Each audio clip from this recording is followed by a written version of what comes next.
Hello fellow Zelda fans, I'm Hyrule Monkey. Welcome to the channel where we're going to be doing tutorials, walkthrough guides, glitches, tricks, and all things Tears of the Kingdom for the next little while right here on this channel. So thank you guys so much for checking out this video. As the name and the title implies, we are going to be going over how to find all secret caves in The Legend of Zelda Tears of the Kingdom. Never miss a single cave, especially for those ones that house a underground shrine. They're going to be particularly hard to find, but there is a quick, simple, and easy way to find all those. So without further ado, let's dive into it and show you guys how. Jumping right into the meat of it, guys. Yes, I am wearing the Yiga armor. I think it's cool that we get to do that, but we are focusing more on the pink tree behind me. This pink cherry blossom tree is going to be key in getting the location of all of these secret caves shown to us. So there are 8 of these pink cherry blossom trees scattered across the land of Hyrule. Each one is going to represent a specific area of field of vision that we can have these caves located and shown to us. If you've played Breath of the Wild, you may be familiar with the location that I'm standing in front of. This is of course none other than Satori Mountain, which is located just north of the Gerudo Skyview Tower and just west of Hyrule Field. So pretty easy to find, standard location from Breath of the Wild. And this is where in the lore of Breath of the Wild, the sage that lived on this mountain, the Lord of the Mountain, or as out of lore, Satori, a reference to one of the game's creators and designers, Satori can be found on this mountain. To do that, we're just going to use this basin here below the foot of the tree. What we do is deposit an apple into this basin, and that's going to summon Satori. Satori, of course, is that blue deer with like double owls for a face. Pretty cool looking creature, but we drop some fruit in there. There, Satori appears before us, and blue beams of light show up all across Hyrule where there is a cave. So once Satori has done his magic, we have all of these blue pillars of light spread across the land. Of course, we'll come out here, show you guys a little bit more what that's going to look like. You can see actually quite a few of them, and they do permeate around the regions. This one specifically is going to be the kind of Hyrule Field region, as well as expanding over to the Lake of Hylia and a little bit of the Gerudo Highlands, but not too much. It does cover a little bit of the Hyrule Ridge as well. To give you guys a better idea, we're gonna travel to one of these Skyview Towers. These beams of light, they are limited in their height. They don't extend fully to the sky above. They're not Team Rocket by any means. So there are some that you just won't see because they're behind a mountain or blocked from view otherwise by different things. So easiest thing to do is to come over to a Skyview Tower and just jump up into the air. Use your Pura Pad, your Sheikah Slate ability, whatever we want to call it for this game.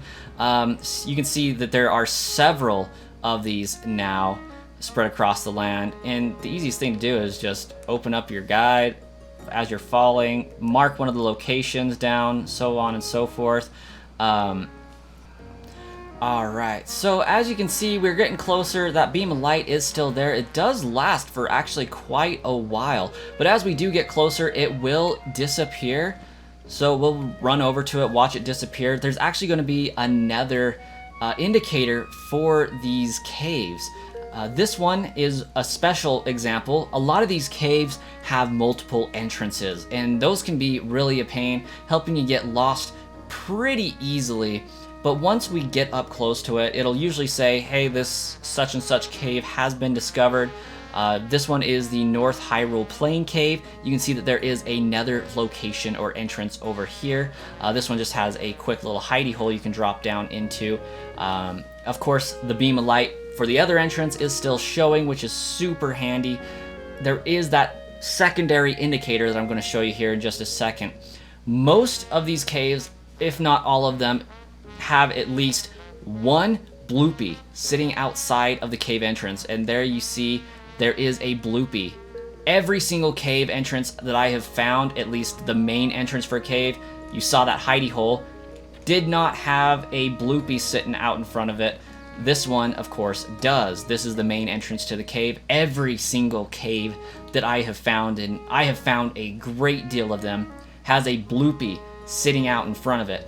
Of course, this guy right here will tell you that there is a quest to find bluebull gems. There are bluebull frogs located within every single cave, regardless of whether it leads to a shrine or other treasure or not.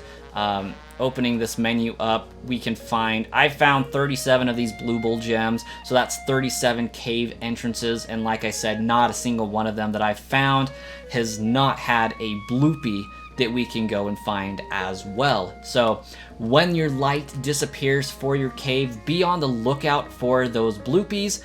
And of course, when you're in the cave, get your bluebull. So that's basically all of the info that's needed for finding these caves initially and how that whole thing works. But before we get into the rest of the location of the other 7 pink cherry blossom trees, if you guys have found this video helpful, click that subscribe button to help my channel grow. I'm just at above 1,000 right now and would love to see that grow even more. Without further pandering and all that fun stuff, let's dive into the other 7 locations for these cherry blossom trees that are going to help you find the entrances to these caves all over Hyrule. The second tree location is going to be found in the Hebra mountain range area. For map reference, this is going to be just west of Rito Village, north of Passer Hill, and east of Dragon Bones Mire. You can see that it is marked with a tree here. Once again, I've marked it with a heart stamp so I don't lose the locations. This is going to show us the caves in the Hebra mountain range area. It will spill over into Hyrule Ridge a little bit in the Tabantha frontier, but primarily it's going to show you the Hebra mountain range areas. Let's move on to the next tree.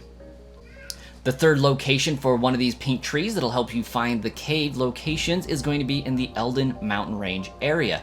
Pulling up the map for reference, it is to the left of Darunia Lake, right on the edge of the actual mountain itself, overlooking the Typhlo ruins. So actually pretty close to the Skyview Tower there.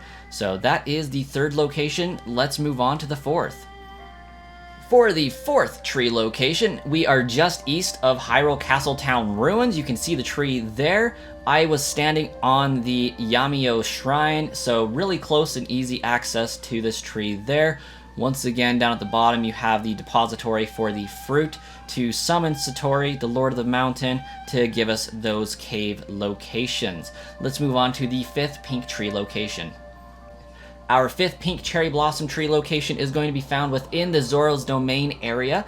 It is going to be just west of Zotobon Highlands and to the east of our Maioki's Shrine, Murkay Island, just following this river. It is just south of our Upland Zorana Skyview Tower, so it's pretty easy to find from that tower. You can actually look down on it and see it if you know where to look, but that is our fifth location. Let's move on to the sixth. Our sixth pink cherry blossom tree location is going to be found just south of Hateno Village, and if you're familiar with Breath of the Wild, you know what's south of Hateno Village. This is, of course, the place on our map where our lovers come to find their destined partner, where we helped our Gerudo find her Vo in Breath of the Wild. So this is, of course, on the Ebon mountain range. There's our Heart Lake there, and there is Hateno Village just north of it. So that is location number 6. Let's move on to location number 7. The location for our 7th pink cherry blossom tree is going to be within the Faerun region, and it is going to be just west of Heron Lake. We'll zoom out a little bit, and just north of the Lake of the Horse Gods and Ibarra Butte. So it is actually located right here, right by this little skull for a monster encampment, but this is our Faerun region tree. Just show off the region a little bit. Apparently I'm cursed with rain this video, but we'll move on to the last and final tree location for the Gerudo area. For our 8th and final pink tree location, we're located right here in the Gerudo area, and I'm standing on Skyview Tower because it is actually ridiculously close to our pink tree location. So here is the Gerudo Skyview Tower. The pink tree is just down the ledge from it, so we're just going to jump off here and glide to our 8th pink tree location. There it is. So it's really simple, guys. Use these to help you find the secret caves for some of our shrines, and even better, our goodies.